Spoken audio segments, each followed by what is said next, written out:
শুভ জন্মাষ্টমী সবাইকে জানাই। আর আজকে জন্মাষ্টমী বলে কথা, গোপালকে না সাজালে চলে বলো? তাই জন্যেই তারই সাজগোজ চলছিল। ভালো করে দোলনা সাজিয়ে দিয়েছে। তারপরেই হচ্ছিল গোপালের স্নান সজ্জা। তো গোপালকে ভালো করে চন্দন দিয়ে সাজাবো। তো তার আগে কি করছে কাকি, গোপালকে ভালো করে স্নান করিয়ে নিচ্ছে। আর জানো তো, গোলাপ জল দিয়ে স্নান করছিল আমার গোপাল।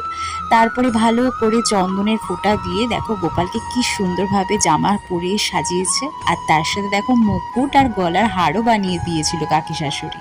তো যাই হোক, আমি মালা ফালা সব কিছু পরিয়ে জন্মাষ্টমীর যা যা গোপালের পছন্দ সব কিছু আনা হয়েছিল।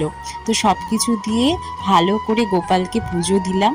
তোমাদের কেমন লাগলো আমার গোপালকে সাজানো অবশ্যই কিন্তু কমেন্টে জানিও। আর আজকের দিনে গোপালের জন্ম হয়েছিল, তো এই দিনটাতে এরকমভাবে ছোট্ট করে